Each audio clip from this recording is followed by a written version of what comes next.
What makes a good question? And more importantly, what happens when we start asking better questions? In a world that prizes quick answers and polished opinions, the practice of asking thoughtful, honest questions has become a bit of a lost art. But for leaders, storytellers, and communicators, the right question can open doors to deeper understanding, transformation, and connection. Today on Lead with Storytelling, I'm joined by J.R. Briggs, author of The Art of Asking Better Questions, a book that challenges us to slow down, listen deeply, and rediscover curiosity as a key to impactful leadership and meaningful relationships. JR is the founding director of Kairos Partnerships, and an organization that serves hungry leaders through coaching, consulting, and speaking. He also serves with the Ecclesia Network and Fresh Expressions and teaches in the Master of Spiritual Formation and Leadership program at Friends University. Through his work and writing, including books like The Sacred Overlap, Fail, and Eldership and the Mission of God, JL helps leaders navigate tension, embrace humility, and lead from a place of authenticity. In this conversation, we explore the power of questions to shape our stories, deepen our relationships, and reframe how we lead. Let's dive in. Hi, JL. Hi, Sochi. Thanks for having me on the program here. I'm really looking forward to this conversation. Same here. Honored to have you. And thanks so much for sharing this book. I mean, one thing that really struck me while reading your book, The Art of Asking Better Questions. First was the title. I don't know if you and the editorial team knew that keeping a book title that simple could be so compelling. Because it seems to be something, to me, the way it grabbed my attention was somehow like a testament to a great need, a gap that, a hole in my heart that, in my head that needed to be filled. And seeing a book that says simply, hey, you need to be asking better questions, or you haven't been asking haven't been asking the right questions or asking questions the right way. And this is how. That was, for me, the first attention grabber. And then reading the book, the structure is so on point, in the sense that you go from first showing us the different dimensions, or the theological foundations of the historical or biblical dimensions, to question asking, how great figures have always asked, whether contemporary figures, pop culture figures, and even biblical figures have always used questions, and even God have always used questions to tease deeper meaning and deep-seated truths that we could not voice if someone just told us, rather than asking us. And then you end with something, the section that is very practical, because after all the theories spewing and frameworks and the history lessons, we really do need a way to say, how can we demonstrate better questioning, or better, cleaner, finer curiosity that drives us towards a deeper impact in relationships and meaningful relationships. So again, thank you so much for sharing these gifts. It was a joy to read the book. It was refreshing, it was nourishing, it was affirming. And I know that anyone who picks it will derive great value from it. Well, thanks so much. That's very kind of you. I think you summarized the book better than I did. So thank you so much for your willingness to do that. And quite honestly, we wrestled together with the editorial team on the title of the book. We thought about catchy things like questionable influence or questionable living. And then we thought people might think, no, that's the wrong way to think about questionable. We were kind of thinking of a play on words. So we really struggled. And someone on the editorial team came back with, how about the art of asking better questions? It's not very exciting, but it says exactly what it is. And because people struggle with the ability to ask better questions, how about we just tell people right up front, very simply? And I said, okay, let's go for it. So, but I really appreciate it. And questions are are incredibly powerful. And I think most people, Sochi, understand that questions are important. I don't think we fully understand how important and how powerful they can be. And and even trying to write the book like a funnel, really wide at the top. What are questions? Why are they important? How have they been used throughout contemporary history? But then to kind of get into why does God, who knows everything, why does he ask questions? Jesus, the way, the truth, and the life, why did he ask questions? And then you're right, at the bottom, the tight neck at the very bottom of that funnel is some ridiculously practical ways if people say, okay, I'm convinced, I want to get better, how do I do it? So that structure was very intentional, and I'm very grateful you picked up on that structure, because that's a lot of thought put into it of how to structure this book. Yeah, it jumped out right at me. So your book, The Art of Asking Better Questions, now it encourages people to value curiosity. I mean, that's quite a curious thing. It's quite a curious, not sentiment, but trait to try to harness. But your book asks the question, or rather makes the position or stand that, hey, choose curiosity over certainty. Mm-hmm. And you're positing this to leaders who tout themselves as leaders on the point that they are certain about most things, and not to be doubted or not to be riddled with doubt, even by a single sledge of curiosity or questioning, as we, pun intended. Let's take a step back and ask, what inspired you to write this book, and what makes a better question in your view? Well, I was fortunate enough to grow up in a home where my parents modeled questions very well, especially my father. In fact, the book is dedicated to my father because he modeled that so well. And I saw him ask questions of my brother and me and really valuing us. In the car, we'd be driving somewhere to run an errand on a Saturday, and what do you think about this? Or how do you?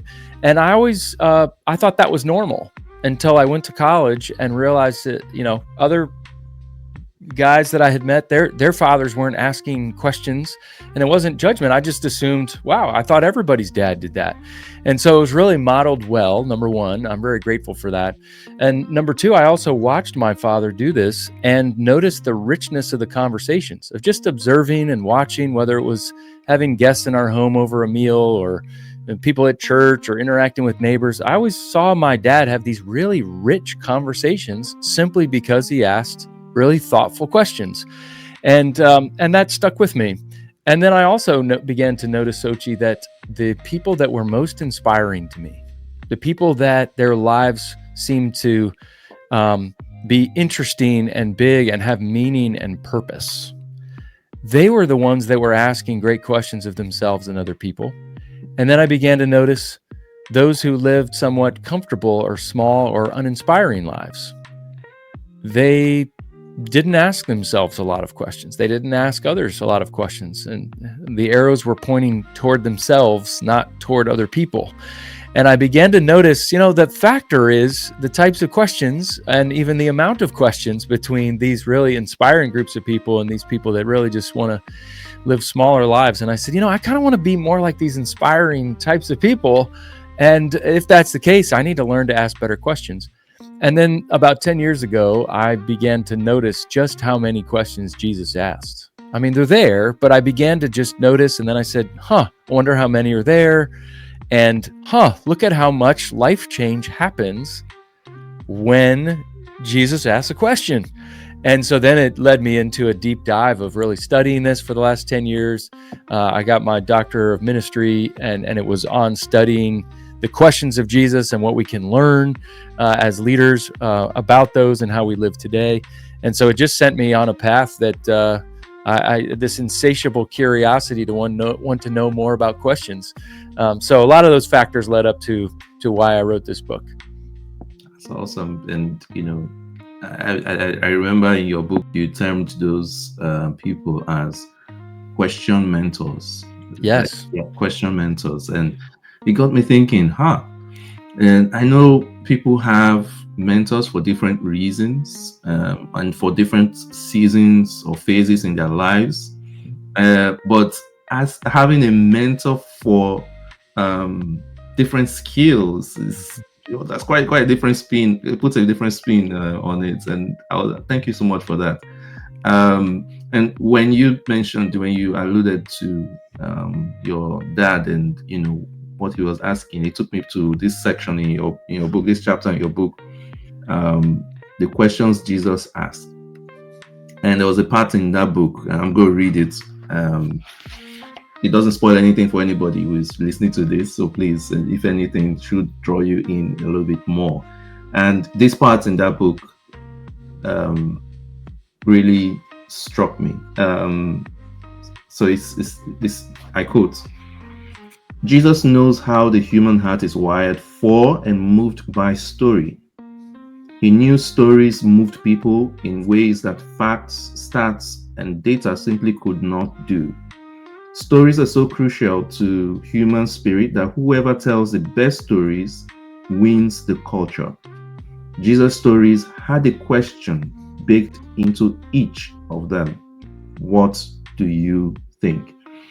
So when you alluded to your dad and you said, that sounded familiar, and and I think in a way this kind of reference or excerpt really binds the whole book together.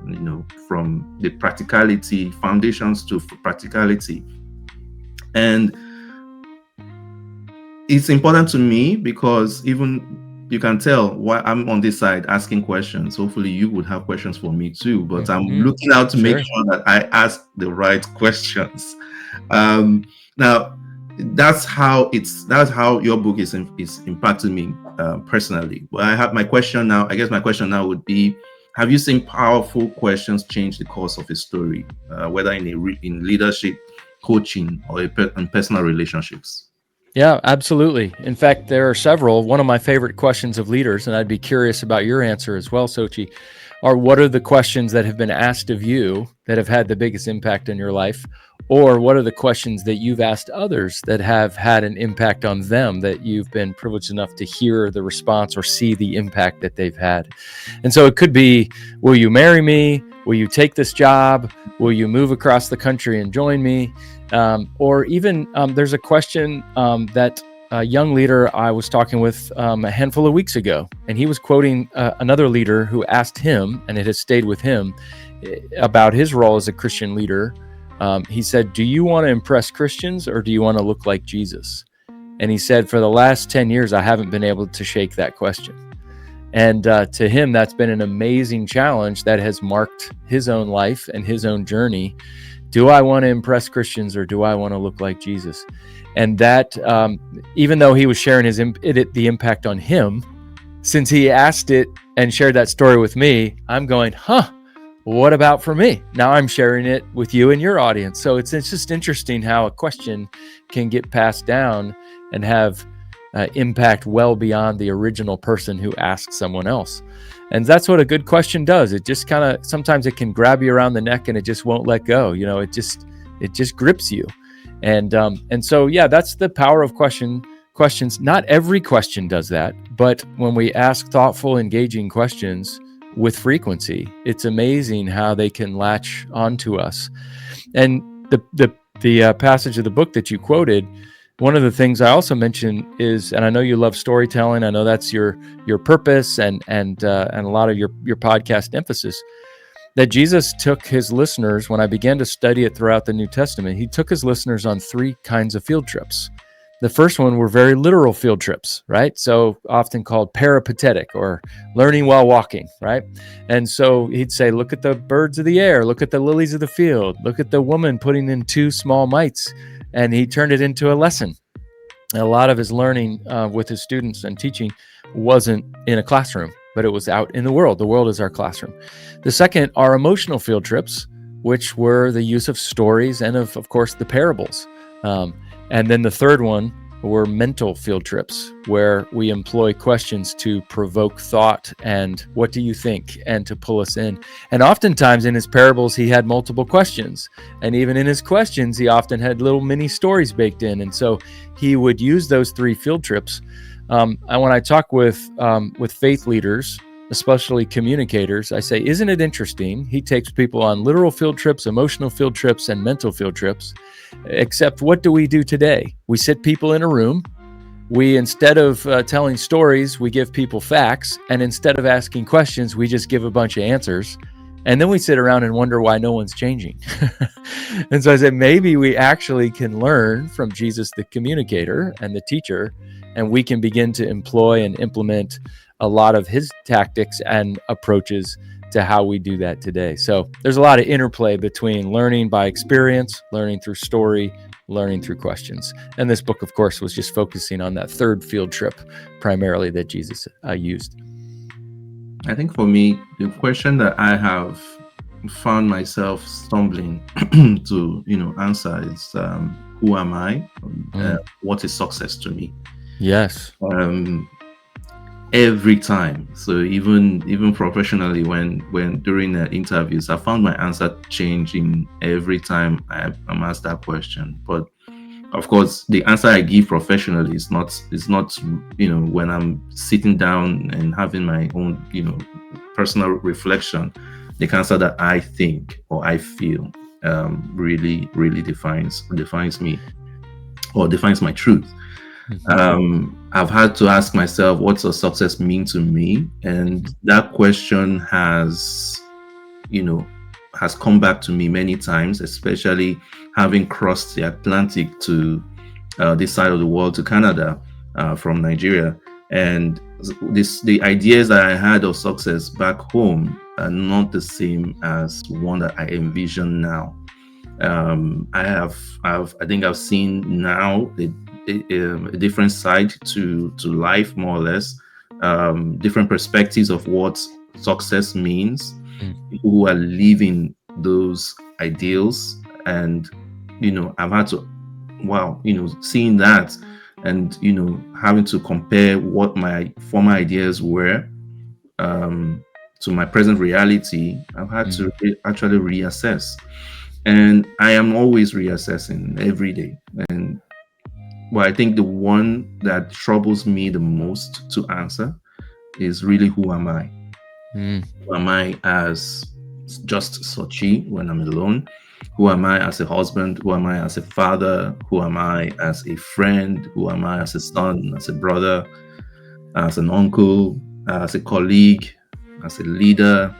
And I don't know. I guess I could tell you, I could read a bio to you. Yeah, I don't know, but I always go away full aware that is not the real answer the real answer I read to myself. So I hope that one day, I don't know if anyone ever gets there, but I hope that one day I have one that I can an answer that I can always read or tell myself every morning when I wake up again, a day after day, God permitting. Yes, that's a fantastic question, Sochi. One that I wish more people would spend time thinking through. Leader against the opposition of the Nazi Party, Dietrich Bonhoeffer. He wrote a poem, "Who Am I?" And it's a beautiful poem. I don't quote the whole thing in the book, but I just mention a small portion of it.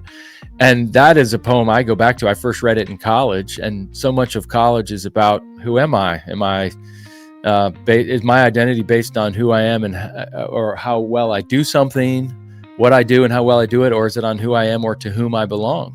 And so what defines me, which is a wonderful question. And then you mentioned one that's so important that impacts the who am I of what does success look like? One of the things we say often in our organization is, how you define success will always define you. So then the follow-up question is, so what is success? How does that define who I am?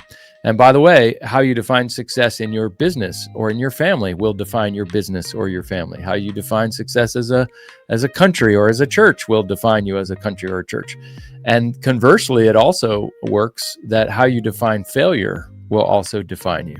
And so the idea of success and failure, especially in our sort of modern North American context today, success is promoted so much. And so what does that look like of who I am and how do I define that? So I can tell, Sochi, you're a very wise and and person of depth. You're a wise person with just deep thinking about important things that I wish more people would think about, because that wrestling is how wisdom is cultivated. Oh, wow. Thank you. I don't know. That's humbling. Thank you so much. Now, I know you already you already answered a bit of this, because there's obviously a disconnect between the way that we are used to defining or answering questions. Sorry, not answering questions, but solving problems without digging deep or even reviewing the results of those solutions proposed. And especially amongst leaders and communicators, and compared with how the framework that Jesus has very clearly shown and taught.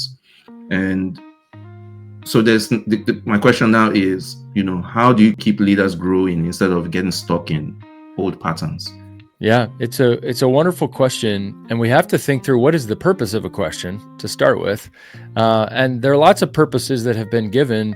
A purpose or a question is just simply information that requires a response. I think it's just the easiest way to describe that, what that is. Heather Holloman, who teaches at Penn State University, she said that questions do two things. They bring clarity and they bring engagement. And I really like that. Clarifying could be new information or just clarifying misinformation, but also engagement, connection, leaning in, engaging with people. There's not a single relationship of depth and health that you and I have that isn't cultivated by ongoing questions of thought and depth with the relationships that we have.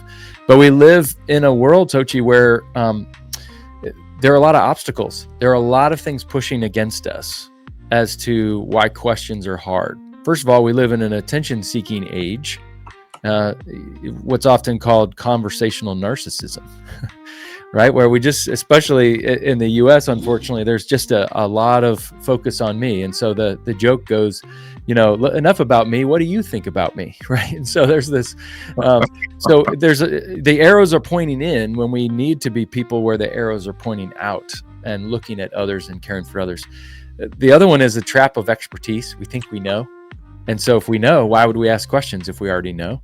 It's often perceived as inefficient. It's not modeled very well for us.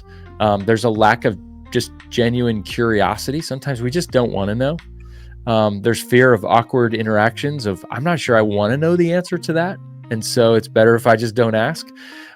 Or we just also assume that people don't always want to be asked. And sometimes they don't, but we live in what has been called an epidemic of loneliness.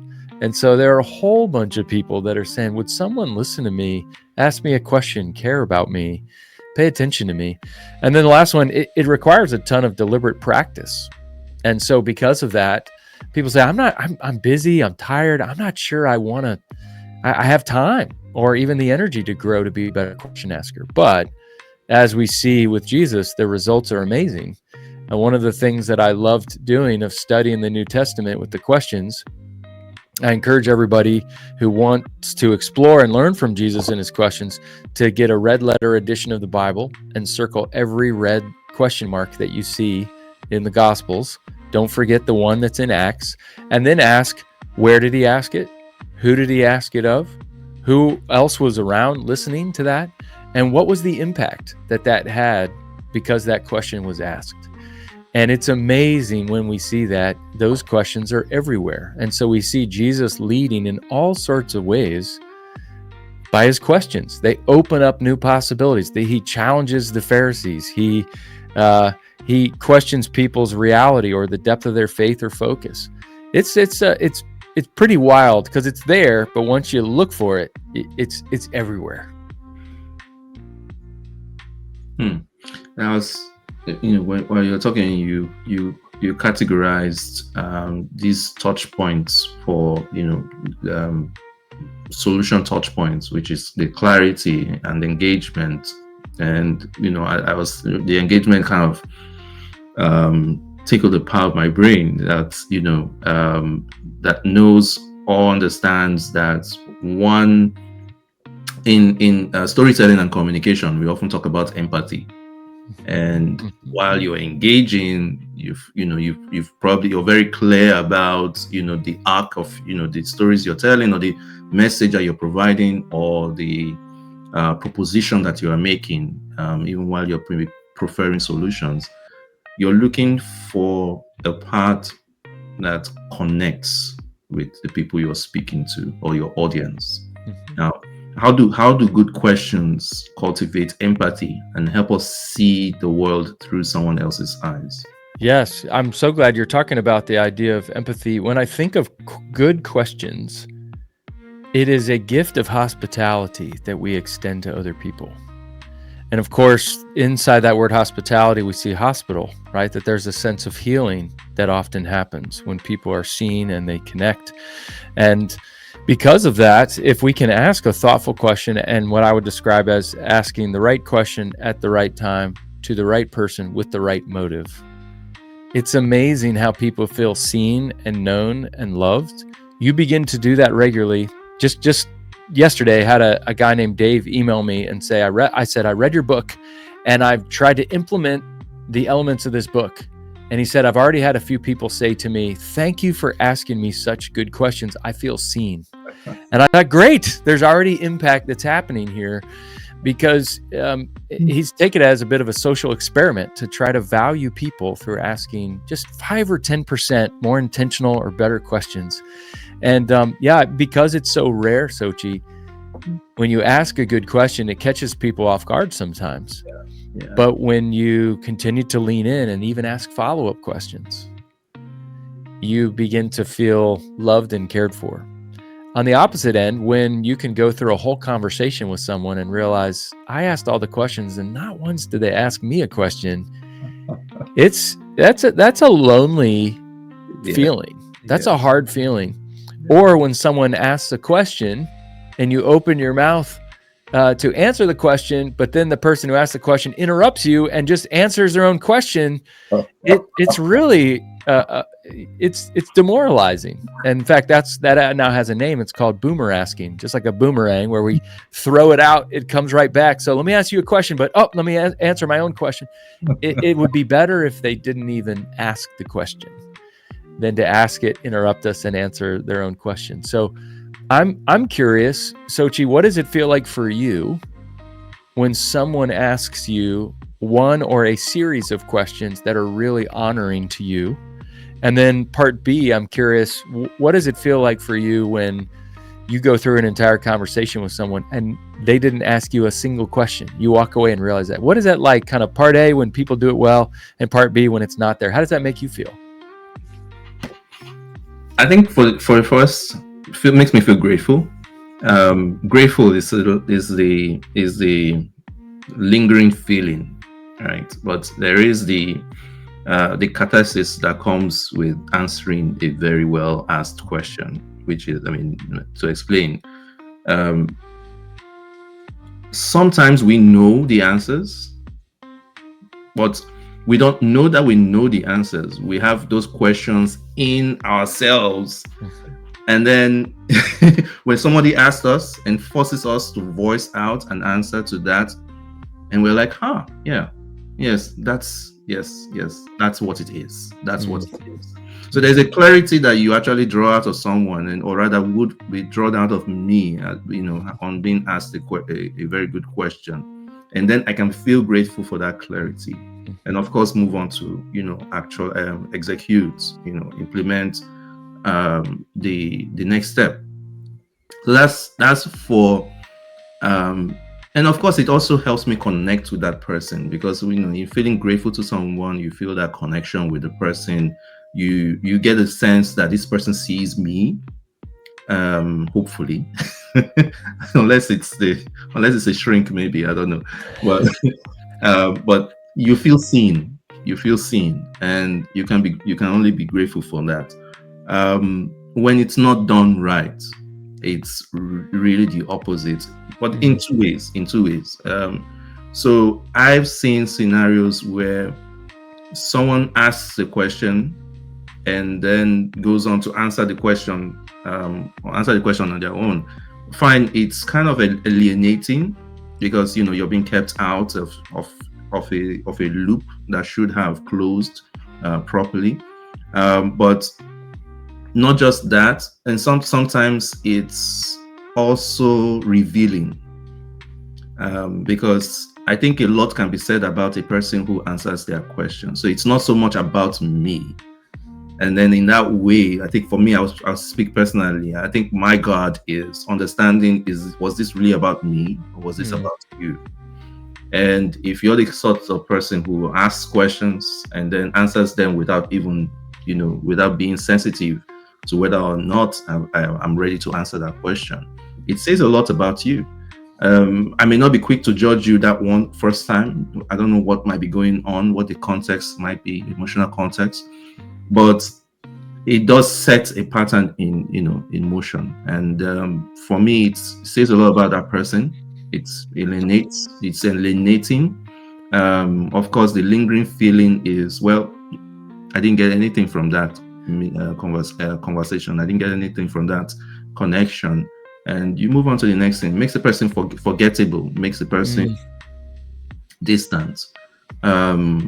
And that's the worst thing, because it's a slippery slope to apathy. And depending on the professional connection you have with that person, if it is a mentor mentee, well, it almost nullifies the value that can be gotten in that sense.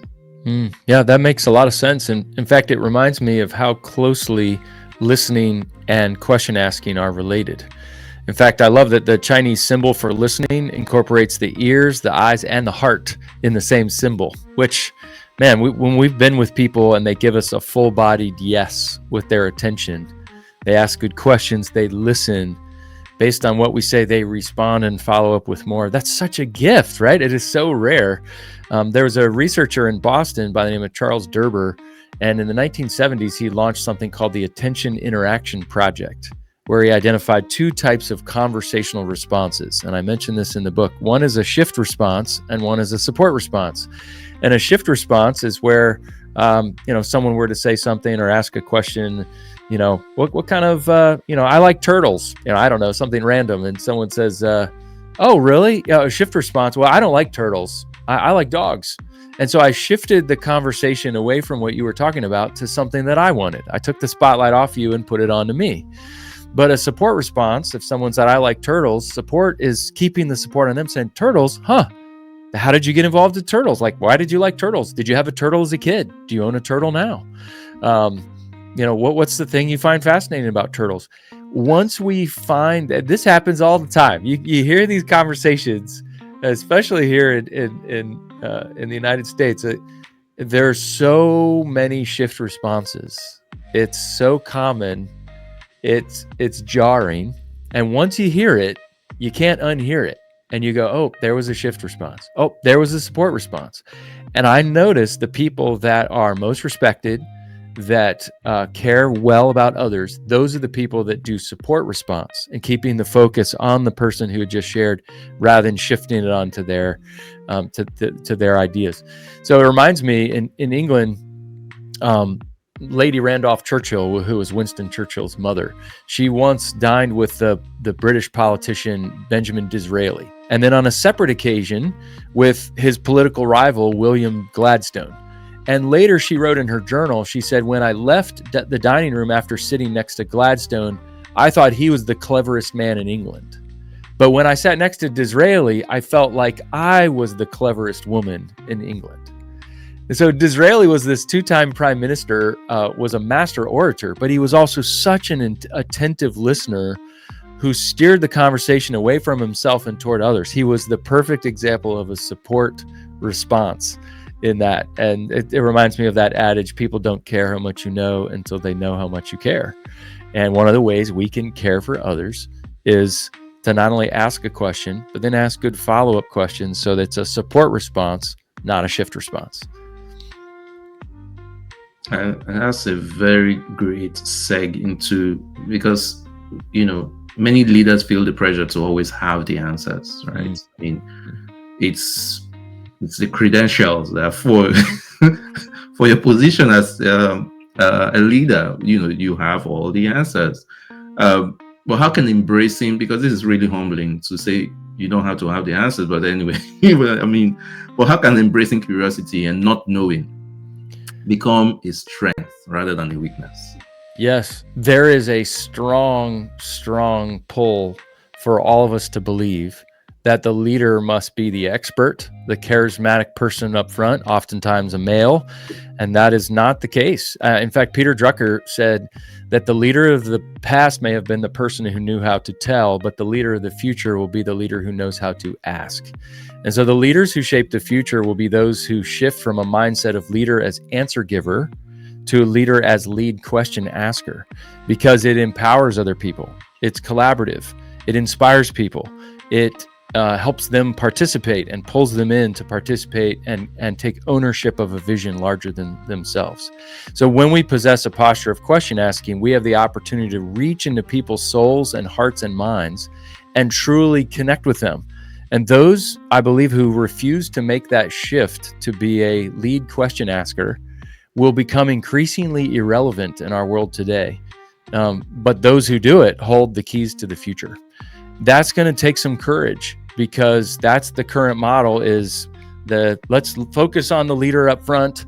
And it's been said that younger generations are understanding this more and more, and better maybe than older generations. They say we don't want a sage on the stage, we want a guide on the side. And while it's a little bit cheeky and rhymey, I still think there's a lot of truth to that. And that idea of a guide on the side happens because we're others focused and we ask questions. And so it's not any old question. We have to learn to ask better questions. But if we're the kinds of people that can ask engaging, courageous, compassionate, thoughtful, focused questions, it's amazing what can result rather than just relying on our wisdom or our information that we already have. True. Well, even to dwell a little bit more on the leader's role, which is also to drive transformation, and using question asking as a great tool for doing that, for driving true transformation. What do you think makes a question truly transformative? I mean, kind of question in its framing that drives people from just purely pulling the insights or information to action. When we talk about leadership, one of the best definitions of leadership I can think of is leadership is helping others succeed. And so if I'm helping others succeed, then the attention can't always be on myself. It's got to be on them. And so that's where the spotlight needs to shift. So if that's the case, what if leadership has more to do with starting conversations than with ending them? And what would be the result if leaders were known more for their questions than their answers? Which then gets to the question you just asked. What does that mean? What is a great question? How do we pull people in? I think a great question is one that invites participation, possibility, and a chance to think, know, or do something we wouldn't have been able to do had a question not been asked. And it really honors people. We talked about that. Trust. Asking a good question develops trust. And trust is the fuel by which the leadership engine runs. I can have a beautiful looking car, but if there isn't any gas in the tank, that car is not going anywhere. And trust is the fuel that fills the tank that allows the vehicle of leadership to move. How do we do that? We have to build trust with others by listening to them, asking questions, hearing from them, connecting. And I love that God not only models questions, so does his son Jesus, but he created the idea of questions to connect with his creation when he didn't have to. He knew everything. Why would God, who knows everything, ask questions? It's not for information, it's for connection. How do you build trust with your spouse, with your best friend, with a close colleague? You do it by asking questions. It is the tool by which we gain trust and connection and context with other people. And if leaders don't do that, I don't know how you develop trust if you don't ask questions. I like that. And when you're talking about, when we're talking, dispatchating a little bit more on that trust, on the power of transformation, or the transformative power of good questions. My mind went back to, I have two questions, just drawing from that one, branching from that one. I remember where you said, Job never received a direct answer to God's questions. And this is coming on the heel of another question, following the other statement about, that if God knows everything, then why does he ask questions? It's a powerful question to consider, right? There are lots of questions that we see. I mean, God asks Adam and Eve in the garden, where are you? He knows exactly where they are. Why did he ask it anyway? Exactly. He didn't need that information. God doesn't ask questions because he doesn't know. Oftentimes he asks questions because we don't know, and we need to voice where we're at. So was that a geographical question? I don't think so. Good question. It was a relational question. Where are we? Where are you? Where are we in our relationship now that sin has entered the garden? And that idea. So he asked Elijah, what are you doing here? He asks Sarah, is anything too hard for the Lord? He asked Moses, what's in your hand? To Joshua, what are you doing down on your face? To Hagar, he says, where have you come from and where are you going? He knows all these, but he's doing it as a way at using that vehicle, that tool of question asking to bring about closer relationship with people. And of course, he could have just given statements, but when questions are asked, that's how relationships are built. I even think about that of the questions that David asks in the Psalms, especially the Psalms of Lament. Not only does God ask questions, people ask questions of God. Where are you, God? I thought you cared. Why so long? Why are you so quiet? And yet God doesn't strike them with a lightning bolt saying, how dare you ask that question? He actually says, this is a man after my own heart, the one who asks me these really difficult questions. Some of them are very jolting and, I think a bit surprising. I'm not sure David would be hired at many churches in North America because of how blunt he wrote some of these prayers and asked these questions of God. And yet God says, now there's a man after my own heart. I think we can realize that God not only asks them, he invites us to ask him all sorts of questions, even the scary ones. What a God that would not only allow that, but invite us to do such a thing. In storytelling, we use an element of tension to drive stories, and most stories start with some tension, just to hook people, and I think a good way to build that tension would be to ask questions to really agitate the mind, agitate the heart. Now, how can leaders, this is how we use it in storytelling, but how can leaders use narrative frameworks to drive people into deeper dialogue, and hopefully some discovery? Yes. And I think a lot of that, you're exactly right, of creating some healthy tension of right away saying, wait, what's going on? Wow, what do I think about that? Researchers, neuroscientists, when they study the brain, the scans on the brain, when someone asks or when someone gives someone information, their brain lights up a little bit. But one of the things they notice is when someone asks a question, their brain lights up like fireworks. And why that is God has just created our brain that when there's a question, it's expecting a response. In fact, they described it so much so they said it's like hijacking the brain, because you can't not think, even for a split second, what the answer would be. So, for example, if I asked your listeners, what color are the shoes that you're wearing? You couldn't help it. For that moment, you thought, what are the color of my shoes? I just hijacked your brain for 1.5 seconds. And so I really believe that questions, when used well, now you have to be careful because they're very powerful. We can use this poorly. We can hurt people. We can manipulate people. We can control people that in an unhelpful way. But if used correctly with the right motive, we can create some of that healthy tension. And so I remember preaching a few years ago, and I just said, why is it that the more right we think we are, the less kind we think we have to be? So I opened the sermon, and I just let it sit there for a little bit. And people later said, wow, like right from the start, you had me thinking in ways, and even it was conviction because a question just jolted them. It hijacked their brains and their souls for a second. And so, I think there's some healthy tension that can happen. Number one, good stories, as you know, invite people in to participate directly or indirectly. And so there's that participation element of inviting people in to think, explore, discuss, ponder, pray in a new way that maybe we haven't before. So it is a form of participation and engagement. Sometimes beautifully, come join me, and sometimes in a real dissonant kind of way to jolt me of going, whoa, I don't know if I like that or not. I'm still participating in that, and that's that healthy tension that you mentioned.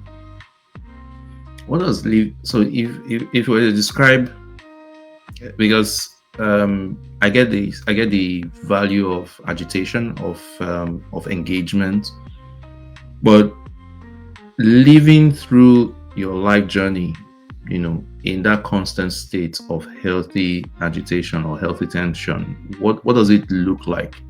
Does it spiral, or does it loop, up and down? What does living well in that tension look like? Yeah, I think it can vary from not only person to person, but also culture to culture. There may even be some gender or ethnic differences in terms of how much we can handle some of that tension or dissonance and versus comfort. I think if it's all comfort, I'm not sure we grow. I think if it's all dissonance and tension, I think that can stunt our growth. And so I think, life has a way of expanding and contracting. And I think that there are this constriction and expansion kind of idea. Questions can expand. Questions can also constrict. And so having the wisdom to know the difference of when is this a season of expansion and when is this a season of constriction can be a way that gives us the types of frameworks or tools of the questions to ask in different seasons. So I like to think about it like a camera with an aperture. I can go fish lens, right? Real wide aperture of a question of possibility. Imagine what if we tried, have we considered, but then also ones where we really tighten in and focus in on something very tightly can be a way of helping clarify as well. And so that's where we need a ton of curiosity, but we also need a ton of courage and wisdom to know when to ask the different types of questions and at what time. That's great. We're wrapping up now, and I want to be very respectful of your time. If you could leave our listeners with one question to carry into their work and leadership, a question that invites growth and reflection, what would it be? Yeah. One of the most important questions that I believe not just leaders, but everybody should ask ourselves before we open our mouths to ask a question. So this is a question to ask us internally before we vocally ask is, what is my motive?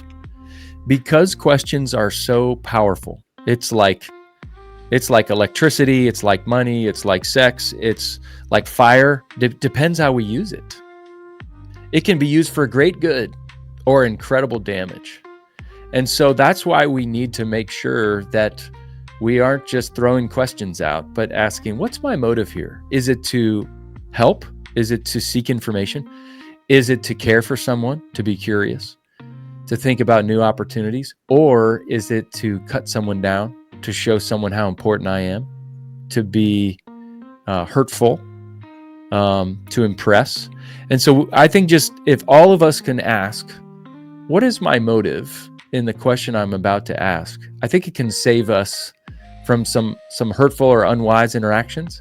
But I think it can also help us hone our questions to be more effective for interaction, engagement, clarity in the days ahead. So just that one simple thing, if we can just take a half step for 2 seconds to say, what's my motive?